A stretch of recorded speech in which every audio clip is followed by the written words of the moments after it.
Welcome back to the TwinSpires Jury. I'm Ashley Anderson here with James Scully and Darin Zoccali to talk our best bets and fades of the week at Gulfstream Park for Pegasus World Cup Day, and we'll look at Turfway Park as well.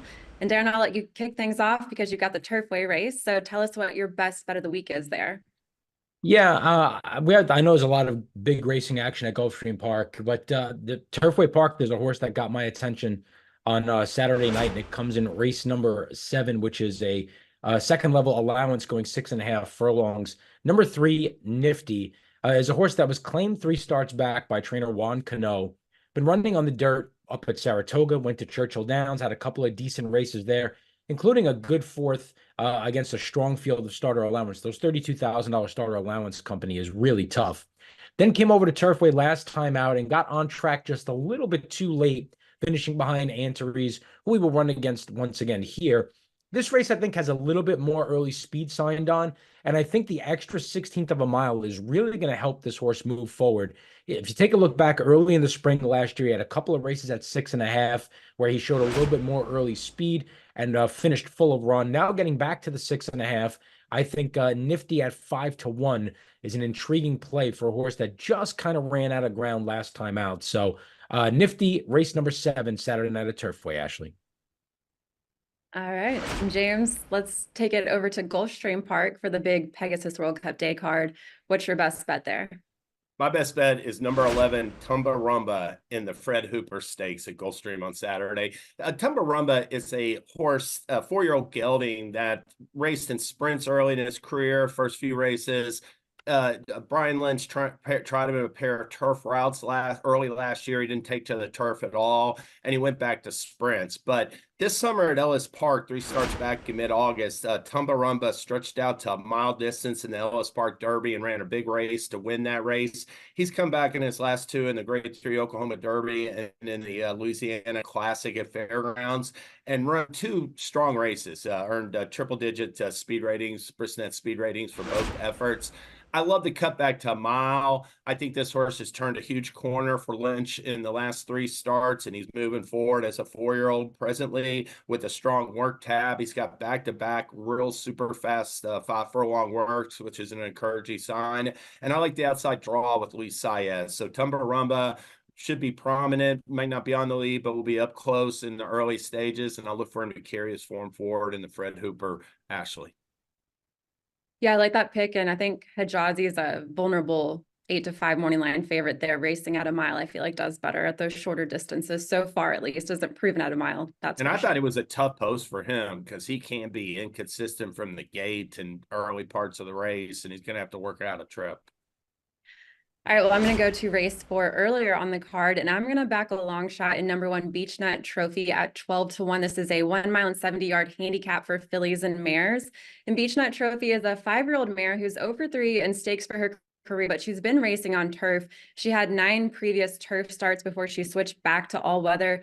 Raced at Gulfstream, came out and won and posted a 92 Brisnet speed figure. It's about 2 points higher than the par winning figure for these conditions.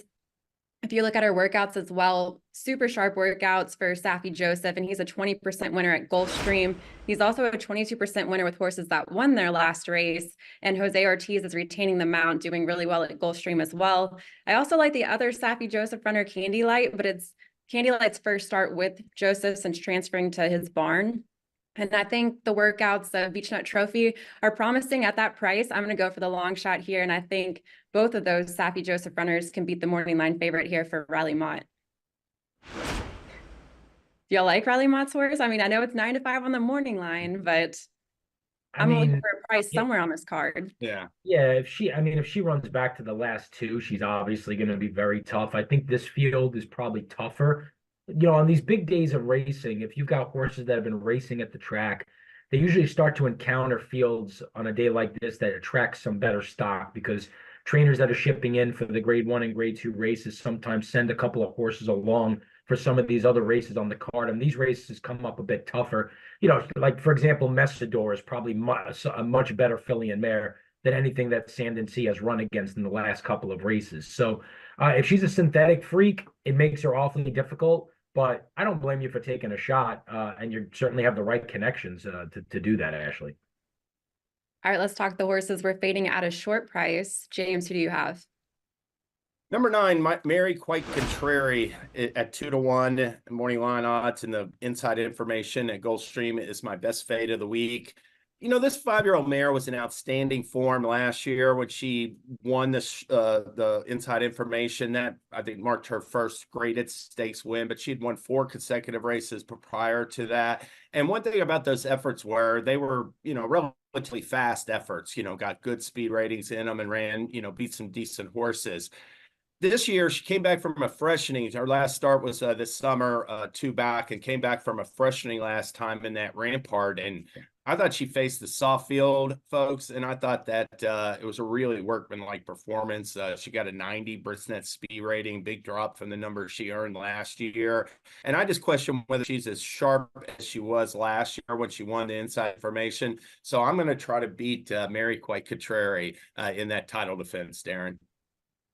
Yeah, I mean, she's going to get a lot of love because, you know, the handicappers are going to say, okay, well, you take a look at what she's run against and you just see Echo Zulu and Goodnight Olive all over the place. And when she doesn't face them, she typically does, you know, quite well. So that certainly is going to set her up with getting some dollars.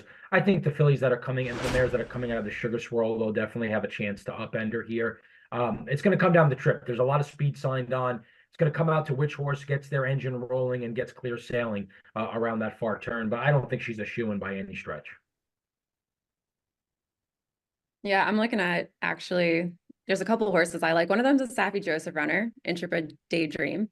And then Gerrymander for Chad Brown, though I know he's over 26, but, you know, could go gate to wire here potentially and bounce back. So give a look to, you know, I don't know if she can win the race, but I'm intrigued in her long time. The Charles Fipke filly 2-item saver. This might be a little bit too much for her too quickly, but she had a good win at Turfway. And you take a look at her races back at Keeneland and Colonial, especially Keeneland was extremely sharp. And her dam was a mare by the name of 2-item Limit, who nearly pulled off a huge upset in the Breeders' Cup Distaff, like that might have been 2001. That was about 23 years ago. So a nice throwback filly here with some old school pedigree you like to see. all right, Dan, who are you going to fade this week? Yeah, I'm going to stick with Gulfstream for the fade. And I'm going to take a shot against this horse that put up a monster number last time in the Pegasus Filly and Mare World Cup Turf and Star Fortress. You know, I don't know that field that she beat. I know Lovely Princess came back to win, then her subsequent try wasn't really overwhelming. I know she won the race by 10 and earned a monster figure. This is just the type of filly that I try to bet against next time out. She's going to be overbet off a monster number. She was just an ordinary filly overseas for the most part. This is a much stronger field, in my opinion, than what she faced in the Grade 3 Cardinal. And I do think there's a couple in here that I would definitely prefer at any kind of a number. You know, I think Ruby Nell is not without a chance shipping in from the West Coast. Fluffy Socks is another one that has been very sharp. Queen Goddess is one to look at. But for me, I love Didia in this race quite a bit. I've been a high fan of hers for a long time. You draw a line through the Breeders' Cup Filly and Mare Turf, where obviously she faced monsters that day. Her previous form was extremely strong, including a win over Anna Zet, which is a filly that I'm very high on this year out in California. So I think at a short price here, Star Fortress is definitely a fade for me.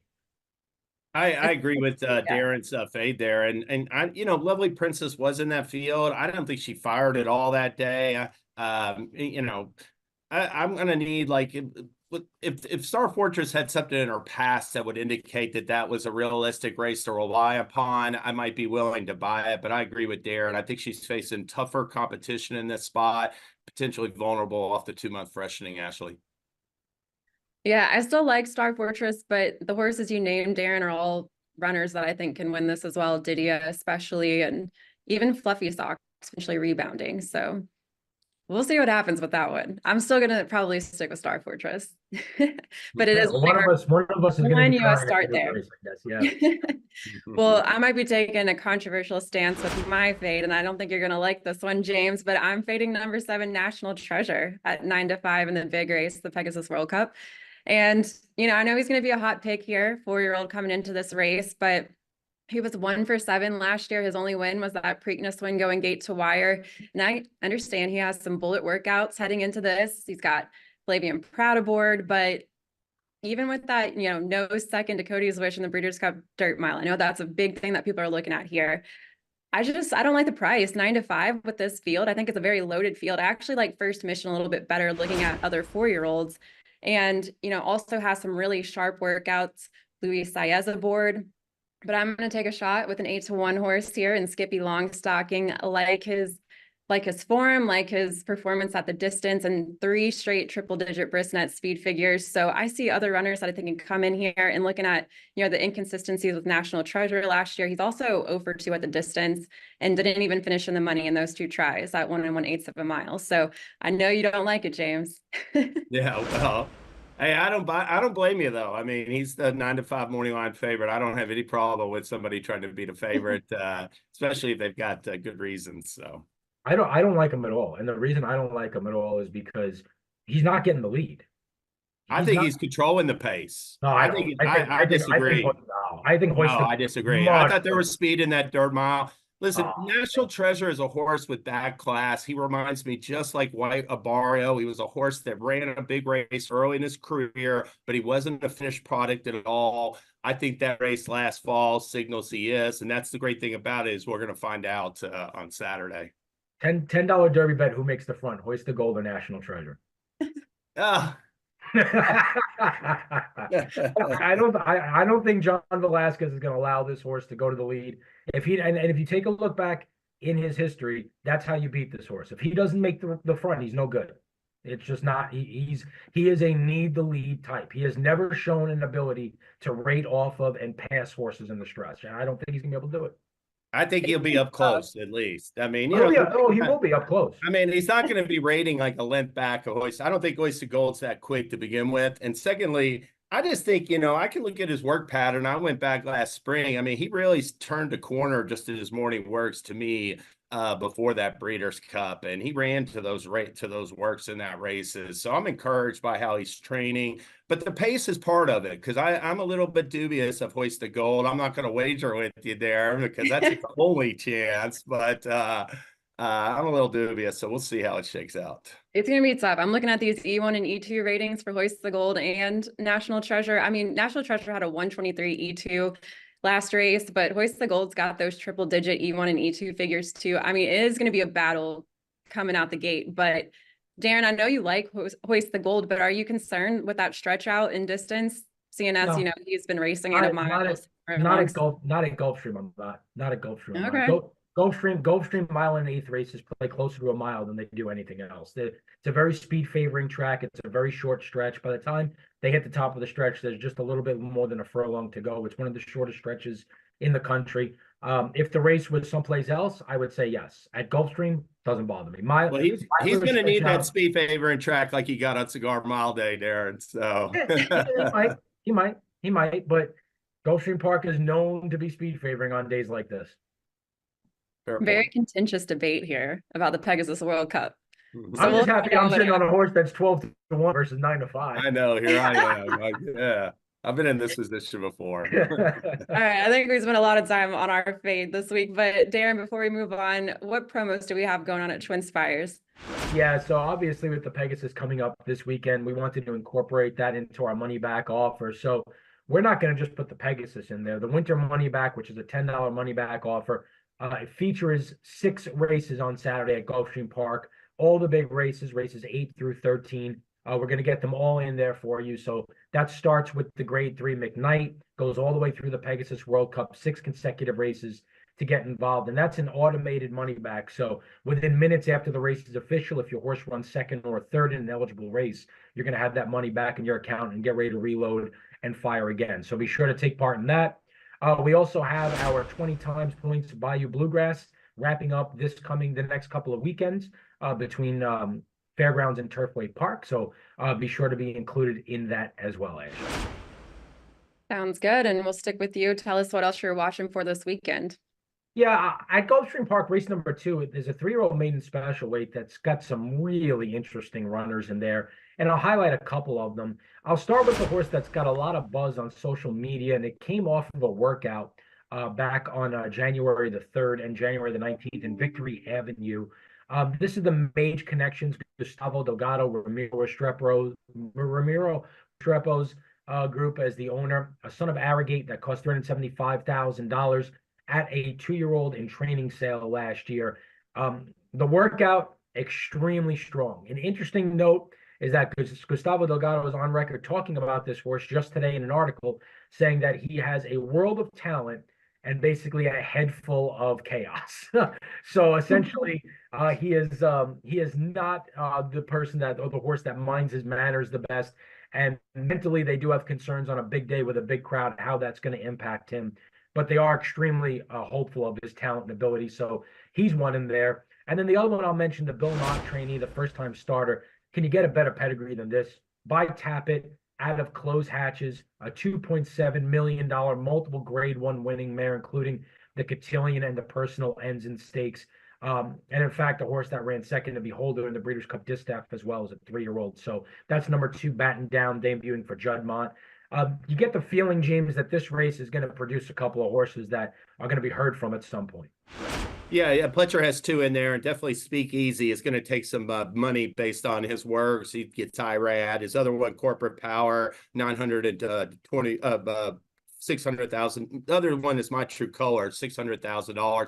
I'll mention Corporate Power for Shug, $925,000. Curl and Cole, first-time starter.